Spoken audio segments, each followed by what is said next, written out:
Le Grand Matin Sud Radio, 7h-10h. Patrick Roger. Il est 8h37, ça secoue au niveau international avec Trump, ses déclarations. Il n'y a pas que Trump, hein, bien sûr, parce qu'il y a tout le reste dont on pourrait parler. Il y a toujours la guerre, bien sûr, en Ukraine, avec Poutine. Il y a ce qui se passe en Iran, dont on ne parle pas beaucoup en ce moment. On a beaucoup parlé, en tout cas sur Sud Radio, plus que sur d'autres médias, à mon avis, bien sûr, la semaine dernière. Mais il y a toujours tout ça. Et puis le Proche-Orient, enfin bon, Gaza, bref, ça, oui, mais même l'Afrique, il se passe énormément, effectivement, de choses. Mais quand même, là, Trump, ça bouscule. Il est attendu aujourd'hui à Davos. Je vais pas vous faire le résumé de nouveau de ses dernières déclarations, petites de provocation ou pas. En tout cas, ce qu'a dit Hervé Morin tout à l'heure, il dit finalement, c'est peut-être une bonne chose aussi de se dire les choses, quoi, véritablement. Mais maintenant, il y a un risque de divorce de l'Europe avec les États-Unis. Non, vous ne le pensez pas, Elisabeth Lévy, Éric Revel, et puis vous au 0826 300 300. Je voudrais vous entendre sur Trump aussi dans un instant, et Macron. Allez-y, appelez Manu. D'abord, c'est peut-être une bonne chose de se dire les choses, ça dépend des choses qu'on se dit, parce que les caprices de Trump sur le fait qu'il a pas eu le prix Nobel, excusez-moi, on s'en passerait dans la marche du monde. Il a écrit au Premier ministre norvégien. Il y a des choses qu'il dit qui sont complètement hors de propos, et surtout, il y avait un lieu commun qui disait Trump fait toujours ce qu'il dit, sauf quand il le fait pas. Donc la réalité, c'est que personne n'est capable de dire vraiment jusqu'où ça va aller. Maintenant, c'est pas la première fois c'est pas la première fois qu'il y a une crise entre la France et les États-Unis. Il y en a eu beaucoup avec De Gaulle. De Gaulle, je veux dire, les Américains n'aimaient pas De Gaulle, qui a réussi à nous faire installer à la table des vainqueurs. Ce qui n'était pas gagné d'avance. Non, c'est vrai. Et la question maintenant, c'est est-ce qu'en Europe, moi j'ai tendance à penser qu'il faut résister. Il faut pas lâcher. Il faut leur faire tout ce qu'on peut leur faire. Et comme je vois que je suis trop longue, non, je faisais ça parce que non, c'est pas à cause de ça, c'est parce que je regarde l'heure et je voudrais vous entendre. Parce que sinon, les auditeurs qui appellent. Parce que sinon, je m'arrêterai pas. Donc voilà, j'arrête. Voilà. Pardon, Eric. Dans le grand déballage actuel, c'est quand même du jamais vu, où un chef d'État, Trump en l'occurrence, ou même Macron révèle ce qu'il envoie par SMS à l'autre. Enfin, moi, il y a un truc quand même qui m'a frappé, c'est la déclaration du patron de l'OTAN, Mark Rutte. Mark Rutte, parce que c'est Trump qui a publié le SMS. Notre papa ? Non, c'est pas celle-là alors. Non, pas du tout. Donc, Trump, qui n'a plus de borne, donc qui a dépassé les limites, il publie un message privé que lui a envoyé le secrétaire général de l'OTAN, Mark Rutte. Et ce message dit... Il salue l'action de Trump en la trouvant formidable, incroyable à l'international, et il se dit prêt, Mark Rutte, patron de l'OTAN, à faire avancer le dossier sensible du Groenland. Mais quand vous êtes patron de l'OTAN, qu'est-ce que ça veut dire d'envoyer un SMS au président des États-Unis qui le révèle ? Et le SMS a été validé par la communication de l'OTAN. Il lui dit, je suis prêt à faire... Vous êtes un mec incroyable, je vais donc faire avancer en tant que patron. Mais ça veut dire quoi ? Ça veut dire que l'OTAN va prendre position contre quoi ? Contre les Danois, ça veut dire que le pied droit va prendre position. Pour moi, c'est le SMS le plus important. Vous avez absolument raison, vous avez raison, je l'avais raté. C'est vrai. Et pour moi, ça veut dire que le pied droit va prendre position contre le pied gauche. Mais juste sur la méthode qui consiste à divulguer des choses. Évidemment, les Américains ont poursuivi Julian Assange. Donc, mais de la terre entière, la presse du monde entier, France Inter ou les autres, je veux dire en cavalant, ont applaudi la divulgation de secrets d'État. Alors il y a eu les papers de je sais pas quoi. Vous voyez, donc la réalité, c'est qu'aujourd'hui, tout le monde trouve ça, le déballage absolument normal. Alors, donc n'écrivez pas au président. Ça peut toujours se retrouver. C'est pour ça, Elisabeth, que je vous envoie plus de SMS. Les SMS et les coups de téléphone. On réécoutera peut-être tout à l'heure aussi la conversation quand ça a été rediffusé hier soir sur France 2. Quand Macron, il y a plusieurs mois, appelle Trump alors qu'il est sur l'Ukraine, alors qu'il est avec Zelensky, les Allemands, les représentants allemands, anglais, britanniques, etc. Il appelle Donald, je te réveille pas. On les réécoutera tout à l'heure. Qu'est-ce que vous en pensez? Il lui dit, attends, il est très Zelensky est d'accord. Attends, je mets sur haut-parleur. Il est prêt à non, mais c'est signer. exactement ça. Oui. Ah, mais non, mais Elisabeth, c'est exactement ça. Donald, tu es sur haut-parleur, là, je suis avec mais on a Zelensky. voulu que nos gouvernants soient comme nous. Maintenant, on s'étonne qu'ils soient comme nous. Alors, c'est pas qu'on a voulu, c'est qu'eux-mêmes nous ont devancés. On l'a voulu. Ouais. On a passé notre temps à dire il faut être proche des gens, la proximité, la transparence. On veut des gens comme nous. Eh ben, on a un ado accroché à son téléphone. Vous avez vu qu'on veut interdire les réseaux sociaux et le téléphone portable, en tout cas les réseaux sociaux, aux moins de 15 ans. On va peut-être l'interdire au président de la République maintenant, tiens, à l'ensemble des chefs d'État. Finalement, c'est surtout interdire la bêtise, ce sera aussi efficace. Xavier de Bordeaux et Max de Castres, les auditeurs sont avec nous parce que c'est vous qui faites évidemment aussi la radio, vous le savez. Bien sûr, vous êtes nos correspondants sur le terrain et en même temps, bien sûr, nos auditeurs. Bonjour Xavier. Bonjour Patrick, bonjour Elisabeth, bonjour Eric, bonjour. Ouais. Max aussi est avec nous, de Bonjour Castres. Max. Oui, bonjour à tous les trois. Oui. Bonjour Max. Alors, Trump et Macron. On commence par Trump, Xavier. Qu'en pensez-vous? Trump, en fait, je me faisais la réflexion en vous écoutant depuis ce matin. Ouais. Oui, il a une communication qui est un petit peu farfelue, exubérante, presque à la limite de l'insolence. Mais finalement, au niveau de la politique qu'il mène, me fait la réflexion. En fait, c'est une politique qui va dans le sens des intérêts américains. Et si on regarde dans le passé, par exemple, la décision qu'avait prise Nixon en 73 et qui avait dit au monde entier le dollar est notre monnaie mais c'est votre problème, c'était une décision extrêmement choquante sur le plan international, sur le plan économique. C'était vraiment une décision impériale. Les États-Unis continuent dans ce type de décisions unilatérales qui vont dans leur sens, avec la guerre, par exemple, déclarée par Bush en Irak, le fils, le père un peu avant, et puis etc. Je pourrais en citer plusieurs des décisions comme ça que prennent les Américains, qui sont des décisions unilatérales, choquantes, violentes, et qui servent un seul but, satisfaire les intérêts de la puissance américaine. Maintenant, le problème, c'est qu'aujourd'hui, c'est le moment de vérité. Aujourd'hui, c'est le moment de vérité. C'est est-ce qu'on est capable, nous, d'accepter de se faire soumettre complètement jusqu'à la moelle par les États-Unis d'Amérique. Ah non, mais vous avez bien posé la question. Max, je ne sais pas ce que vous en pensez. On va vous interroger sur Trump, mais sur Macron, mais sur Trump. Vous êtes d'accord avec ce que vient de dire Xavier ou pas, Max? Max? Max. Oui. Max. Oui, Trump pour moi est un colosse au pied d'argile. Et il faut ébranler le socle. Et il va s'effondrer, il perdra tous les soutiens de son parti. Je vous dirai comment moi je ferais si je m'appelais Charles de Gaulle. Un peu de fierté me fait du bien. C'est pas mal. On vous retrouve dans un instant sur Sud Radio. Max, Xavier, Elisabeth Lévy et Eric Revel. Un colosse au pied d'argile.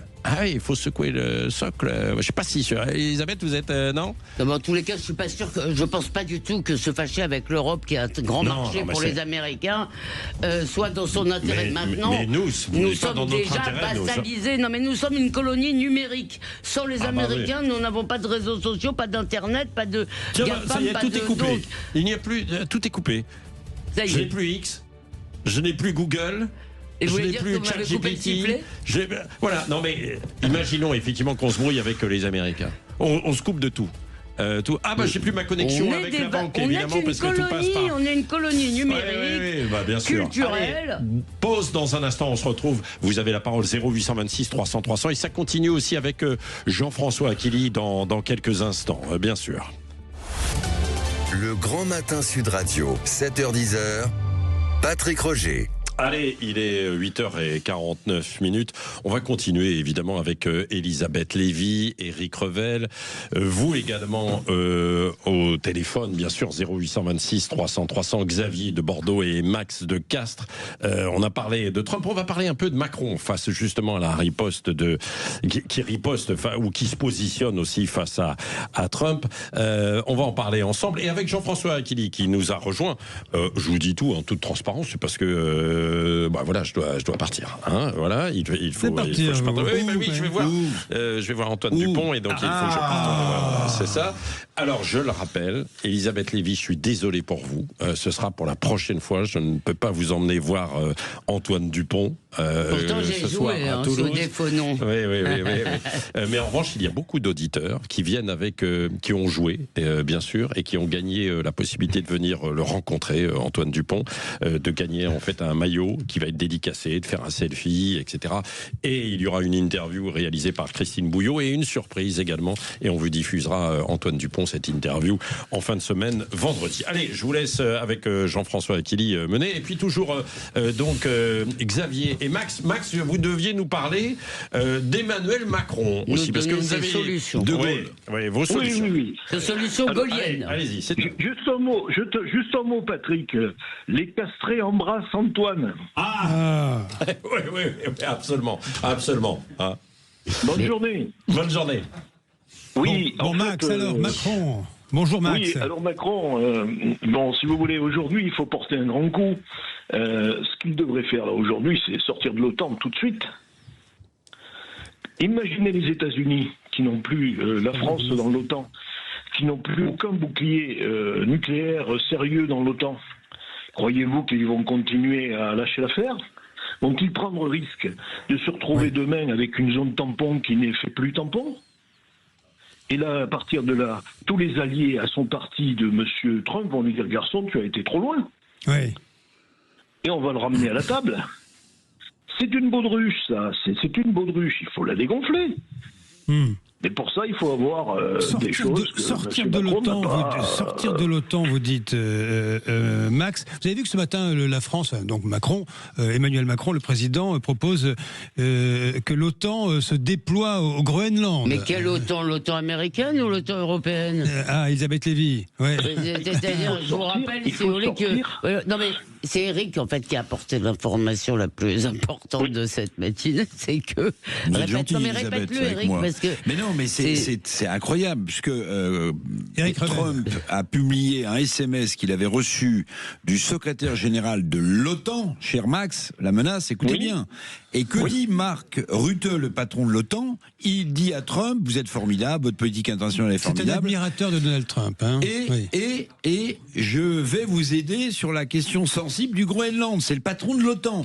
Et en face, vous avez Macron qui dit, on va déployer des troupes de l'OTAN avec participation française au Groenland. Mais attendez, Elisabeth a raison. On parle de quelle OTAN ? L'OTAN européenne ou l'OTAN américaine ? On ne comprend rien. Cela dit, à court terme, c'est quand même...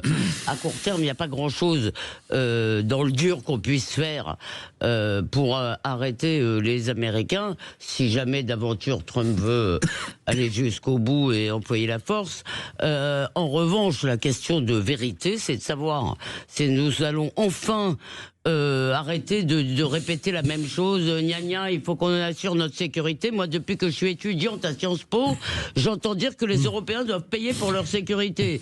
Et depuis que je suis étudiante à Sciences Po, on est sous ce qu'on appelle le parapluie américain. Donc là, on joue pas pour le Groenland, on joue pour les Groenland de dans 15 ans. Vous voulez dire que ça dure depuis longtemps, cette histoire ? Oui, mais c'est surtout que aujourd'hui, vous ne pouvez pas dire ça et que ce soit effectif aujourd'hui. Et ça veut dire des sacrifices, ça veut dire moins de retraite et moins de prestations sociales parce que on doit faire des efforts. Bon, Max, vous avez le mot de la fin dans cette histoire, donc c'est pas gagné, hein, c'est sortir de l'Alliance Atlantique, c'est compliqué quand même. Hein. Quand vous êtes dans une partie de poker, qui est une partie de poker menteur permanente, on ne doit pas être dans la demi-mesure. La seule action qui soit possible aujourd'hui, c'est de décréter que l'on sort de l'OTAN, qu'elle soit européenne, qu'elle soit américaine. On sort de l'OTAN, on se désolidarise d'un système qui s'effondre sur lui-même et qui n'a plus d'avenir.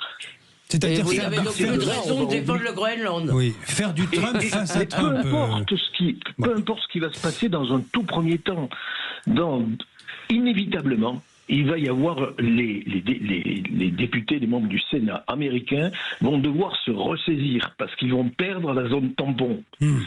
Et là, Macron n'aura plus l'influence, Trump n'aura plus l'influence qu'il a aujourd'hui. Allez, voilà ce qu'aurait pu faire. Aurait pu faire quelqu'un du type du général de Gaulle. Ben voilà. Allez, Max, merci depuis Castres pour cette proposition, suggestion. Allez, Castres, nous dit Eric Revel. Merci Max, bonne journée à vous et restez à l'écoute sur l'antenne de Sud Radio. 8h55, c'est avec vous mon cher Benjamin Glaise. On en parle ce matin, allez. On en parle, je vous emmène à Davos où le travail du sexe bat son plein pour des sommes folles. C'est le titre d'un article publié hier par 20 minutes, ça fait le tour des réseaux sociaux. Le journaliste dans cet article s'est penché sur les données publiées par Tit for Tat. C'est une plateforme suisse de rencontres et de services érotiques. Elle met en relation, cette plateforme, des clients avec des travailleuses du sexe, ces dernières n'étant pas des professionnels. Comme l'indique cette plateforme dans un communiqué, la plupart sont des étudiantes, des enseignantes, des voyageuses internationales qui s'offrent ici un revenu complémentaire. Et la demande, elle a bondi. Pour la semaine du Forum économique mondial, la plateforme dit enregistrer une augmentation de son activité de l'ordre de 4000%. Les créateurs de Tit for Tat racontent que cette année, la demande est particulièrement élevée. Où ça, pour les utilisateurs américains, russes ou encore ukrainiens, la plateforme qui a même dévoilé la réservation la plus chère qu'elle a enregistrée. C'était une réservation à plus de 100 000 euros pour 4 jours passés avec 5 femmes. Voilà pour cet article. Elisabeth Lévy, alors moi, vous savez que je suis, tant qu'il s'agit de gens consentants, je suis pour la liberté de quiconque veut vendre des services sexuels à quelqu'un qui veut les acheter. Alors là, vraiment, tant que c'est consentant, tant qu'il n'y a pas les réseaux, etc. Bon, on a le droit de trouver que c'est pas une activité comme les autres. À titre personnel, c'est ce que j'aurais tendance à penser, mais je n'imposerai pas ma conception de la sexualité à mes contemporains. Donc, Eric Revel. Moi, je pensais que Davos, c'était le forum de l'influence. Je pensais pas que c'était le forum du lupanar. Si vous voulez, je suis un peu surpris quand même. Non, mais je rêve dans tout. Mais si. Bon, alors là, je vais déniaiser les auditeurs. J'en ai fait des sommets internationaux, j'ai jamais vu ça. Dans n'importe quel. Alors, peut-être. Je peux finir, merci. Oui. Je vais déjà commencer. Dans n'importe quel congrès, colloque universitaire, congrès politique, vous avez des drôles de trucs qui se passent dans les couloirs d'hôtels. Enfin, tout le monde sait que ce sont évidemment toutes les occasions où les gens sont loin de chez eux, en bonne compagnie, sont des occasions... Je ne sais pas si vous avez été déniaisé à l'instant, mon cher Eric Revel. Non, mais... dans les congrès où il va, c'est marrant, il se passe rien. Non, mais j'y vais plus, mais quand j'ai Banque mondiale FMI, j'ai jamais vu ça dans les couloirs. Dans les on fréquente pas les mêmes forums. Merci. Dans les chambres d'hôtel, il se passait rien. Merci. Demandez à Dominique Strauss-Kahn, d'ailleurs. Merci Elisabeth Lévy, merci Eric Revel et vous Benjamin Glaise. À suivre les infos de Laurie Leclerc et puis la vérité en face.